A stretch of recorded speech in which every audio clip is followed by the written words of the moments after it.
नमस्कार। कभी सोचा है कि भारत के एक कोने में दुनिया की सबसे ज्यादा बारिश होती है तो दूसरा कोना तपता हुआ रेगिस्तान है। ये सब असल में जलवायु का ही तो खेल है और आज हम इसी खेल के नियमों को समझने वाले हैं।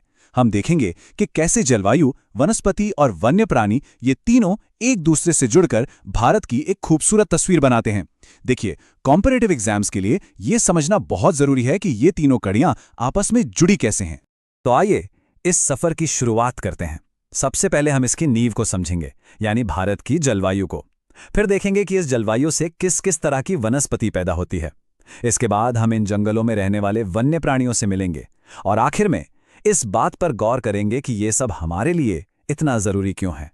तो चलिए परत दर परत इस विषय को खोलते हैं। सबसे पहले उस शक्ति को समझते हैं जो भारत के पूरे प्राकृतिक सिस्टम को चलाती है, और वो है यहाँ की जलवायु। अच्छा, एक बहुत ही बेसिक सा लेकिन जरूरी सवाल, मौसम और जलवायु में आखिर फर्क क्या है? देखिए, आज बाहर धूप है या बारिश, यह है मौसम, दिन प्रतिदिन का बदलाव। लेकिन जब हम कहते हैं कि भारत में ज्यादातर मानसून में बारिश होती है, तो ये कई सालों का औसत है, और यही है जलवायु। ये छोटा सा फर्क है ना, कॉम्परेटिव एग्जाम्स में अक्सर यहीं से सवाल उठा लिया जाता है। भारत की जलवायु को हम क्या कहते हैं? मानसूनी जलवायु। मानसून शब्द अरबी के मौसम से आया है, जिसका मतलब होता है ऋतुएं। पर यह सिर्फ हवाओं का दिशा बदलना नहीं है, ये तो भारत की धड़कन है। यही मानसून तय करता है कि खेती कैसी होगी, नदियों में पानी कितना रहेगा और हमें चिलचिलाती गर्मी से राहत कब मिलेगी। तो भारत में मौसमों का एक पूरा चक्र चलता है। दिसंबर से फरवरी तक ठंडा और खुशनुमा मौसम, फिर मार्च से मई तक गर्मियों की तपती लू, इसके बाद जून से सितंबर तक मानसून की राहत भरी बारिश, और आखिर में अक्टूबर नवंबर में मानसून के लौटने का शांत और सुहावना मौसम, जिसे शरद ऋतु कहते हैं। ये पूरा चक्र भारत के जीवन की लय है। इसे याद रखना बेहद जरूरी है।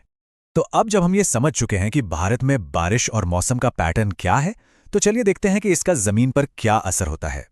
इसका नतीजा है हमारी जमीन पर फैली हरियाली की वो चादर जो जगह जगह अपना रंग और रूप बदलती है। भारत की जलवायु में इतनी विविधता है कि यहाँ एक दो नहीं बल्कि मोटे तौर पर 5 अलग अलग तरह के जंगल पाए जाते हैं। तो चलिए एक एक करके इन सभी की सैर करते हैं, घने सदाबहार वनों से लेकर सूखी कटीली झाड़ियों तक। जरा इन जंगलों की कल्पना कीजिए, इतने घने कि सूरज की किरणें भी जमीन तक पहुंचने के लिए रास्ता ढूंढती हैं। कमाल की बात यह है कि यहाँ के पेड़ एक साथ अपनी पत्तियां कभी नहीं गिराते। मतलब ये जंगल साल के 365 दिन 24 घंटे हरे भरे रहते हैं। इसीलिए तो इन्हें सदाबहार कहते हैं। एक सीधा सा नियम याद रखिए, जहां बारिश सबसे ज्यादा वहीं मिलेंगे ये सदाबहार वन, जैसे कि अंडमान निकोबार, उत्तर पूर्वी राज्य और पश्चिमी घाट। महोगनी, एबनी और रोजवुड जैसी कीमती लकड़ियां इन्हीं जंगलों से मिलती हैं। अब आते हैं भारत के सबसे आम जंगलों पर, यानी पतझड़ वन, जिन्हें मानसूनी वन भी कहा जाता है। ये सदाबहार वनों जितने घने तो नहीं होते, लेकिन भारत के एक बहुत बड़े हिस्से में यही जंगल फैले हुए हैं। हमारे घरों का ज्यादातर फर्नीचर, दरवाजे, ये सब इन्हीं जंगलों की देन है। साल, सागौन, शीशम जैसे मजबूत पेड़ यही मिलते हैं। ये जंगल पानी बचाने के लिए साल में एक बार सूखे मौसम में अपनी सारी पत्तियां गिरा देते हैं। इसी वजह से इन्हें पतझड़ वन कहते हैं। अब चलिए मिलते हैं असली सर्वाइवर्स से। ये हैं कटीली झाड़ियां। ये हमें सिखाती हैं कि कम से कम में कैसे जिंदा रहा जाता है। इनके कांटे, इनकी मोटी छाल, सब कुछ सिर्फ एक मकसद के लिए बना है, पानी बचाना। ये प्रकृति की एक बेहतरीन इंजीनियरिंग है। देखिए, चौड़ी पत्तियों से पानी ज्यादा उड़ता है, तो इन पौधों ने अपनी पत्तियों को ही कांटों में बदल लिया ताकि पानी की एक एक बूंद को सहेजा जा सके। ये आपको राजस्थान, गुजरात जैसे सूखे इलाकों में मिलेंगे। अब रुक करते हैं पहाड़ों का। जैसे जैसे हम ऊंचाई पर जाते हैं, पेड़ भी अपना आकार बदलने लगते हैं। ये पेड़ कोन या शंकु के आकार के क्यों हो जाते हैं? ताकि जब बर्फ गिरे तो वो इन पर टिके नहीं, फिसलकर नीचे आ जाए। देखिए, प्रकृति का अद्भुत एडेप्टेशन।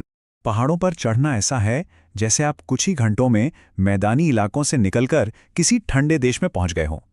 हर ऊंचाई पर आपको अलग तरह के पेड़ पौधे मिलेंगे। चीड़, पाइन और देवदार जैसे शानदार पेड़ इन्हीं पहाड़ी जंगलों की शान हैं। और अब भारत के सबसे अनोखे जंगल मैंग्रोव। ये सिर्फ अनोखे नहीं हैं, ये हमारे तटों के सैनिक हैं। इनकी उलझी हुई जड़ें सुनामी और तूफानों की घातक लहरों की रफ्तार को कम कर देती हैं। ये सचमुच प्रकृति की बनाई हुई एक सुरक्षा दीवार हैं।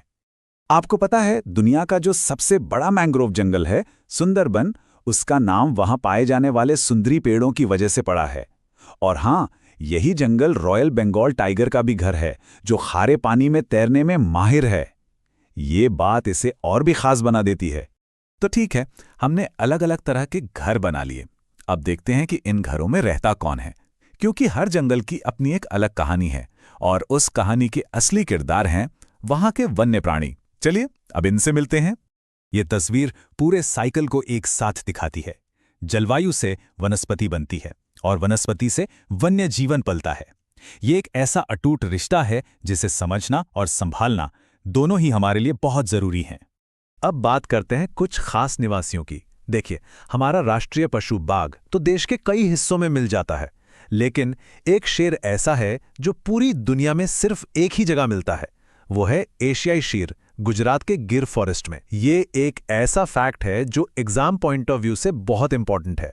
इसी तरह असम के जंगल एक सींग वाले गैंडों के लिए मशहूर हैं, और अगर जंगली गधों को देखना हो तो जाना होगा कच्छ के रण में। अच्छा, अब तक हमने जो कुछ भी देखा और समझा, उसका असली मतलब क्या है? ये जंगल, ये जानवर, ये मौसम, ये सब हमारे लिए जरूरी क्यों हैं? चलिए अब इस सबसे अहम सवाल का जवाब ढूंढते हैं। इस तस्वीर को जरा ध्यान से देखिए। ये सिर्फ एक पेड़ नहीं है, ये एक सुपरमार्केट है, एक दवाई की दुकान है और एक ऑक्सीजन की फैक्ट्री है। सब कुछ एक साथ। ये सचमुच हमारी जीवन रेखा है, जिसके बिना ना हम जी सकते हैं, ना ही कोई और जीव। तो अगली बार जब हम किसी जंगल को देखें तो ये सोचें कि वो हमें क्या क्या दे रहा है। सांस लेने के लिए ऑक्सीजन, पीने के लिए साफ पानी, बीमारियों के लिए जड़ी बूटियां और हमारी जमीन को बाढ़ और कटाव से बचाने का एक सुरक्षा कवच। इनकी कोई कीमत नहीं लगाई जा सकती। तो अंत में ये सवाल सिर्फ नीति निर्माताओं के लिए नहीं है, ये हम सब के लिए है। एक भावी सिविल सेवक के तौर पर या फिर एक जिम्मेदार नागरिक के तौर पर इन जीवन रेखाओं को बचाने के लिए हम क्या कर सकते हैं, इस पर सोचिएगा जरूर, क्योंकि इन जंगलों का भविष्य हमारे भविष्य से सीधे सीधे जुड़ा है। चलिए आज यूपीएससी के एक बहुत ही जरूरी टॉपिक को समझने की कोशिश करते हैं, भारत की जलवायु। ये एक ऐसा टॉपिक है जिससे सवाल आते ही आते हैं। तो आज का हमारा रोड मैप क्या है? देखिए, हम इस पूरे टॉपिक को 5 हिस्सों में तोड़कर समझेंगे।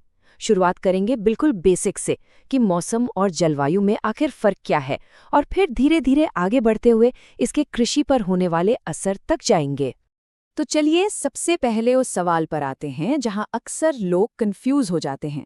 आखिर ये मौसम और जलवायु एक ही चीज हैं या अलग-अलग? इस कंफ्यूजन को आज हमेशा के लिए खत्म कर देते हैं। इसको याद रखने का ना एक बहुत ही आसान तरीका है। सोचिए, मौसम जो है वो किसी इंसान के आज के मूड की तरह है कि आज वो खुश है या उदास। वहीं जलवायु उस इंसान के पूरे व्यक्तित्व यानी पर्सनालिटी की तरह है, जो सालों के बर्ताव से पता चलती है। परीक्षा के समय ये एनालॉजी बहुत काम आएगी। तो बात एकदम साफ है ना? सारा खेल टाइम का है। एक तरफ मौसम है जो हर दिन हर घंटे बदल सकता है, और दूसरी तरफ है जलवायु जो कि कम से कम 30-35 साल के मौसम का एक एवरेज है, एक लॉन्ग टर्म पैटर्न। अच्छा, जब ये बेसिक बात समझ आ गई तो अब हम उन बड़े फैक्टर्स को देखते हैं जो भारत की जलवायु को कंट्रोल करते हैं, मतलब इसे इसका खास मानसूनी कैरेक्टर देते हैं। तो वो कौन सी चीजें हैं जो भारत की जलवायु तय करती हैं? देखिए, ये 6 मुख्य फैक्टर्स हैं जो लोकेशन और रिलीफ यानी कि जमीन की बनावट से जुड़े हैं। हर एक का अपना एक अलग और बहुत जरूरी रोल है। चलिए एक एक करके इनको समझते हैं। सबसे पहले है अक्षांश यानी लैटिट्यूड। कर्क रेखा जो देश के लगभग बीच से गुजरती है, वो मानो भारत को 2 क्लाइमेट जोन में बांट देती है। इसके नीचे का हिस्सा ट्रॉपिकल है और ऊपर का सब ट्रॉपिकल, और इसी वजह से उत्तर और दक्षिण के तापमान में इतना बड़ा अंतर देखने को मिलता है। अच्छा, अब हिमालय के रोल की बात करें तो वो तो डबल है, मतलब कमाल का है।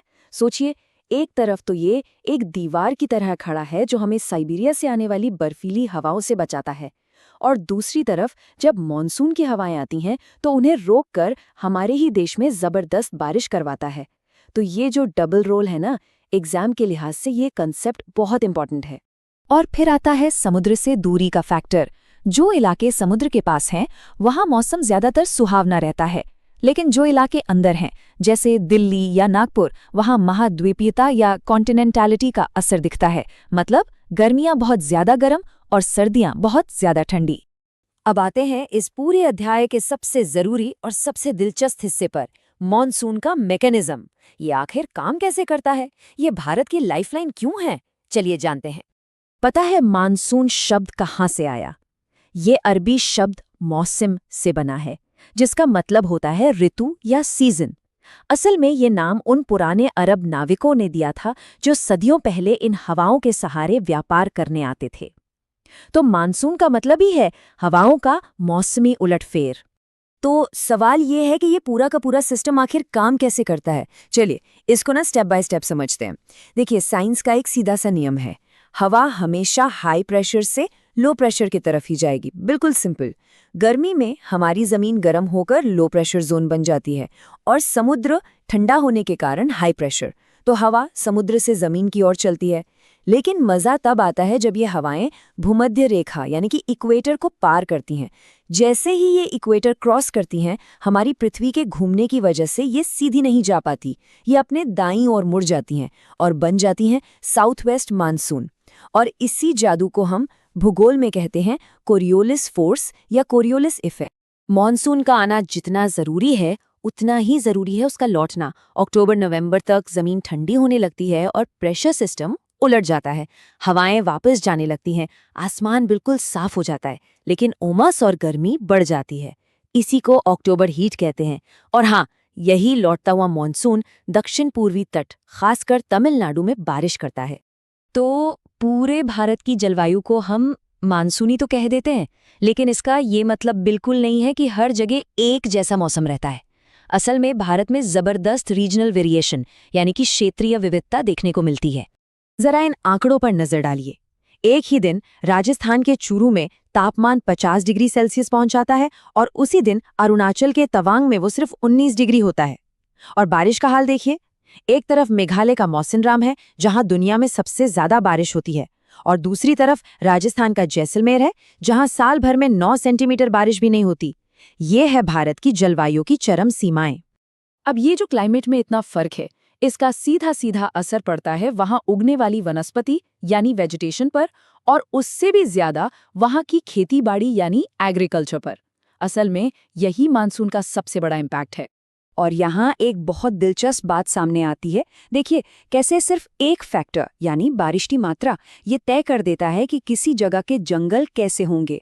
जहाँ 200 सेंटीमीटर से ज्यादा बारिश होती है वहाँ सदाबहार घने जंगल मिलते हैं, और जहाँ उससे कम होती है वहाँ पर्णपाती या मानसूनी जंगल पाए जाते हैं जो सूखे मौसम में अपनी पत्तियां गिरा देते हैं।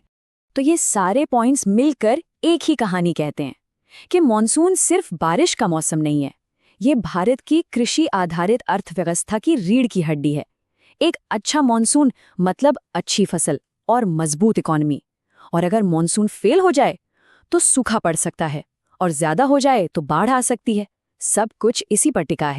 तो अंत में एक बड़ा सवाल हमारे सामने खड़ा होता है।